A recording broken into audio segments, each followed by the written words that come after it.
You probably know this already, but the crypto and the NFT markets are booming. And sure, there has been a few swings up and down lately, but I truly believe that NFTs will disrupt the digital world as we know it.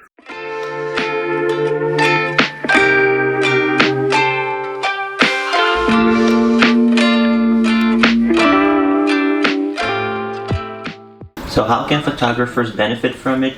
Let's find out. First of all, since a lot of people don't know what an NFT really is, I think it would be helpful for us to really define it. So NFT stands for non-fungible token. But what the heck is a non-fungible token?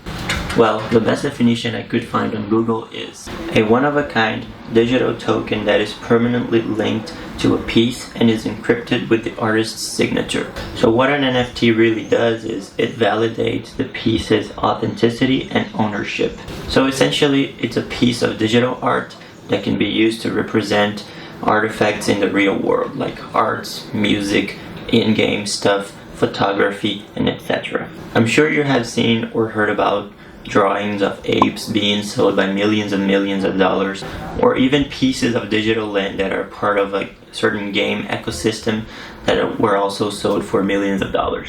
So for me, the big question becomes, is there room for photographers to explore this booming NFT market?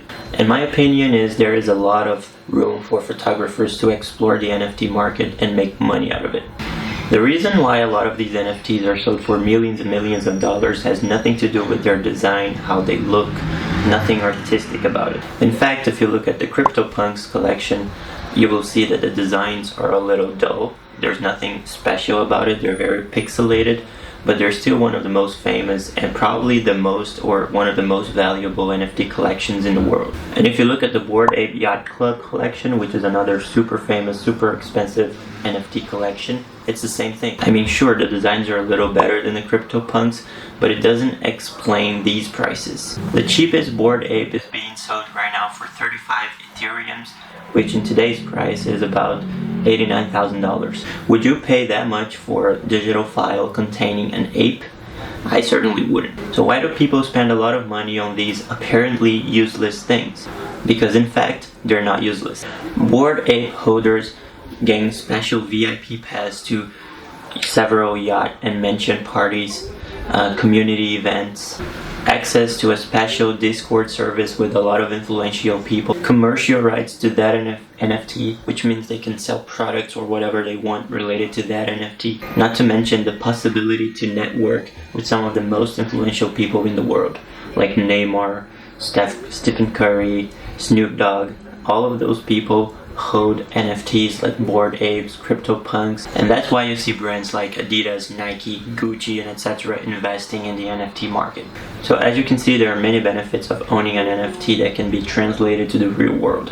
So what can we as photographers do to take advantage of this market? Well, most photographers adapted really well to the digital world. You see many photographers and filmmakers selling online courses from how to begin in photography, how to edit videos, how to color grade, etc. And there are many more digital products that photographers can offer, like a preset bundle, mentorship, etc.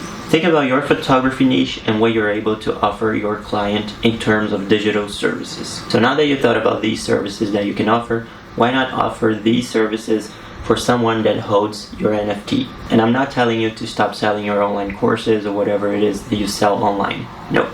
You can still, and I think you should still, sell those separately.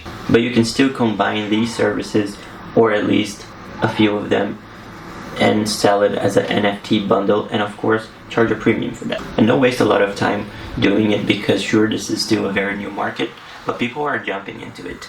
And the earlier you start, the better it will be for you. I have already created my own NFT collection in OpenSea, which is the largest NFT marketplace in the world right now. The name of my collection is Brazil Through Lenses. It's still a new collection. I only have 2 NFTs in there, but I will update it accordingly to my trips. If you would like to check it out, I will leave the link to my collection in the description of this video. I will also leave a link to my website, which you'll be able to see some of the benefits I am offering with my NFTs. So if you like the photos and you think the benefits make sense for you, I encourage you to buy them. The prices are still super cheap. They're gonna go up eventually. I don't know when, but they're very cheap right now. And another thing I forgot to mention is that these photos are one of a kind. which means that there's only one of each one of them. So there will never be another person that holds the same NFT, the same photo as you do. I think this increases the value of it and gives the owner full ownership of the photo for him to do whatever he wants to do. Anyway, this is all I had to say for today. I hope you guys have enjoyed this conversation and my perspectives on the NFT market. This is something I have been studying a lot during the past few weeks, so I thought it would be useful to share my insights with you. If you enjoyed this video, leave a thumbs up, subscribe to the channel if you haven't already, follow me on Instagram and TikTok at Lucca on the go for more photography and travel content. Share this video with a friend, a family member, or whoever you think will benefit from the content of this video. And let me know in the comments down below if you would like to see more content about this NFT world. With that, I will end this video and I'll see you on the next one.